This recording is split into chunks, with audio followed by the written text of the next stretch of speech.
The first part of two-part webinar series that cover the body fluid compartments. The first part will talk about fluid balance as well as looking at the various body fluid compartments. This is the first lecture in the section on renal physiology, and since the kidneys play a very important role in fluid balance, we're starting off with this particular lecture. So if we look at this picture, you'll notice that we take in fluid a number of different ways. You can ingest it. It could be in part as foods or as liquids. You do produce a little bit of fluid in cellular metabolism, because remember when you do the electron transport chain, the terminal electron acceptor is oxygen, but then that combines with a couple of protons and you end up with water. So we have a certain amount of intake or input of water, and you want at the end of the day to have the output equal the input. And how do we lose water every day? Well, some of it we lose through the feces, some of it through the urine, others that we lose is by sweating, and there's something called insensible water loss.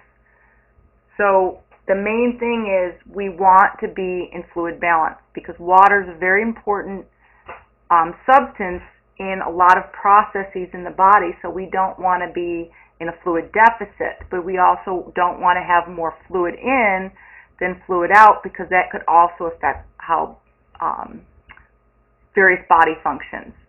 Now, so one of the things that you may not have heard of before is this term called insensible water loss. So I want to talk about it for just a little bit.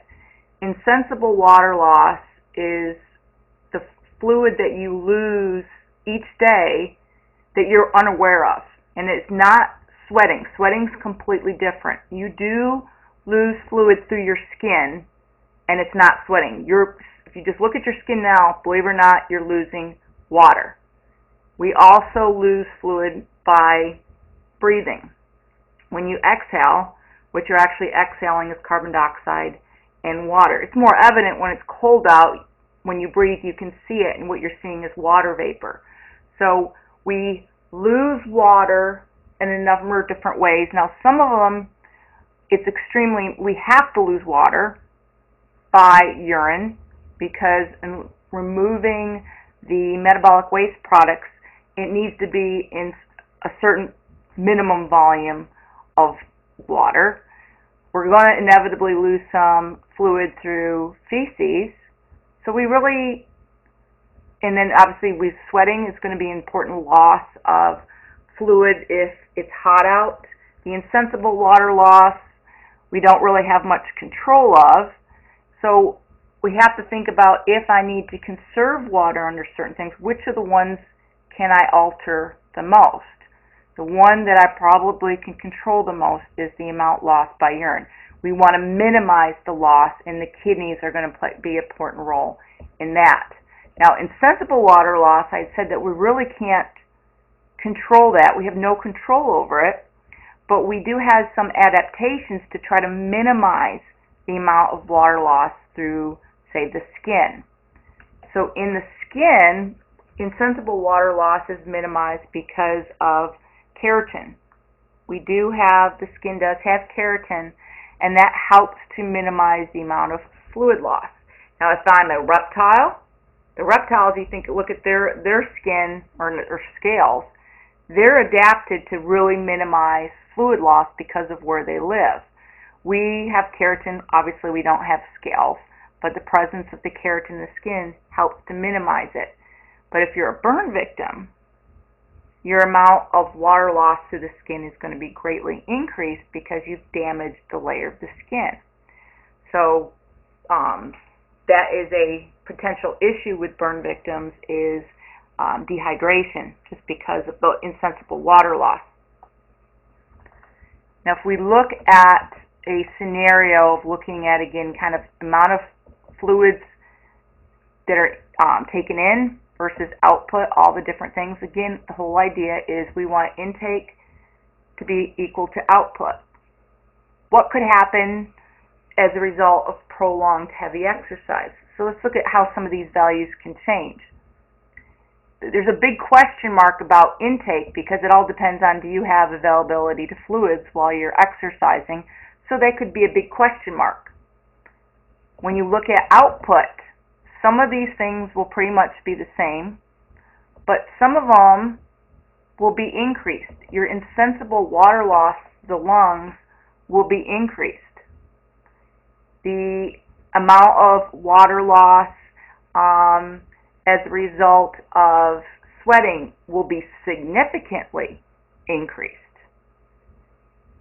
So a way to perhaps protect us from potential dehydration, we're going to have the urine output be decreased.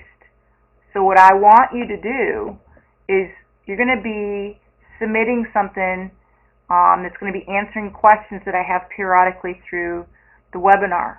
So the first question I want you to answer is why, and that should say is, why is the loss to the lungs increased? So this is insensible. Why is it increased? It's inevitable. It's going to be increased. Tell me why. And it's a very simple answer. It's not. I'm not trying to make it harder than it is. Number two, why is the loss through sweat increased? Why does it have to be increased? And three, then why is the loss through the urine decreased? I actually kind of just answered it just a minute ago. So why would we have to decrease the amount of loss through the urine? So those are the first three questions that I want you to answer. Now we're going to talk about where fluid is found, where body water is located in your body. So we have to look at the distribution of body fluids. If you look at your total amount of water that you have in your body, there is a lot. 60% of your body weight is water. Of that total body water, most of it is found within the cells. Then we also have the water that's found in the extracellular fluid compartment. So about 2/3 of your total body weight is water found inside cells. 1/3 of your total body weight is found in the fluid outside cells. So if you remember that I had said that 60% of your body weight is water. What that also corresponds to, if we look at what percent of your body weight is inside cells or outside cells, you'll see I have the 60-40-20 rule. The 40 refers to the intercellular body fluid. So 40% of your total body weight is water found inside cells. 20% of your total body weight is found outside the cells. So you just kind of remember the 60-40-20 rule, and then you'll remember. So we have a large percent of body weight is water, and most of it is found inside cells. Now when we look at what things make up the extracellular fluid, it's things like plasma, fluid between cells, lymph, cerebrospinal fluid. Those would be all extracellular fluid. And I kind of showed you another picture to kind of illustrate that most of the water is found within cells. Then they have the rest of the amount of water is outside of cells. And I've kind of put in here too the blood. Blood, a lot of people actually like to put blood as a separate compartment. But when you look at blood, blood is composed of plasma. That would be part of the extracellular fluid. The red blood cells would be part of your intracellular fluid. And we're going to be looking at this again just in a moment. So you can see about how much of fluid you find in just plasma and in red blood cells. Now just to kind of a check of the concepts that I just mentioned to you a minute ago, there's two more questions I want you to answer. So if you remember that rule about what percent of your body weight is water, you can answer number 4. So if you have a 150-pound man, how much of that weight is due to water. So calculate how many pounds of that man is just water. Number 5 is if I tell you a person's intracellular fluid volume, or say you're going to determine the patient's intracellular fluid volume. If I tell you their total body water, that's the TBW, total body water is 40 liters. Their extracellular fluid volume is 15 liters. What is their intercellular fluid volume? Just basic math. Okay, so this is something you may have to do for a lab quiz. I'm just kind of getting you some practice here. So those are 2 more questions that you need to be able to answer. Now, a quick review about electrolytes, because this is going to be kind of important when we talk about what may happen with movement of fluid from intercellular to extracellular fluid or vice versa. Electrolytes, you should have a general idea of the distribution of electrolytes.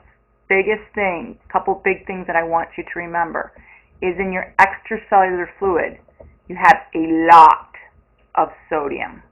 Okay, sodium is found greatest concentration outside the cells. Within the cells, you have a greater concentration of potassium. So those ones I want you to remember. I know you've learned them in other classes. I'm just emphasizing again, please remember the distribution of those ions. You'll notice the anions. Chloride is an anion that's found in high concentration outside the cell. Proteins, which are negatively charged, and phosphate. Those are negatively charged substances that are in high concentration inside cells. But the ones that we'll be discussing a lot is remember about the distribution of the cations. Now, since I had mentioned previously about some people like to consider blood as a separate compartment, I want to look at blood volume. Blood volume, again, is composed of plasma, which is part of your extracellular fluid. The blood cells, the red blood cells in particular, are part of the intercellular fluid compartment. Your average blood volume is about 7% of your body weight. So an average is about 5 liters, but you can do your own calculations for your body weight. So our blood volume is about 5 liters. Now if you look here, this is kind of showing you, of that 5 liters of blood, 3 liters of it is plasma, 2 liters of it is red blood cells. Okay? Now if you look at this picture down here, this is trying to depict the concept of hematocrit, which we have talked about in the past in Physio 1. Hematocrit is just the percent or fraction of blood that is pretty much red blood cells, and they usually express it as a percent. So in the middle, this one's going to represent approximately a normal hematocrit. Now males, your hematocrit tends to be a little bit higher than the girls. Okay, so there is a little difference. So these kind of give you the range, what's considered normal for males and females. Now if I say had a reduction in red blood cells, you'll notice over here, my hematocrit would be lower. If I overproduce red blood cells, I had something, say maybe polycythemia, my hematocrit is higher. But hematocrits can also change not because you're changing the number of blood cells, but if you change the fluid. So I could have a high hematocrit because of being dehydrated. If I lose plasma, my total percent of red blood cells in that complete amount of volume would be higher because I have less fluid. If I overhydrate, there could be a potential of having a low hematocrit. So that's something just to kind of keep in mind. Hematocrit may not necessarily have to do because you have more or less blood cells. Hematocrit has to do with percent or fraction of the blood that is composed of red blood cells. So if you change the overall volume, you can also change the plasma amount, you can also change hematocrit. So that's the end of the first part. So it's a pretty short first part.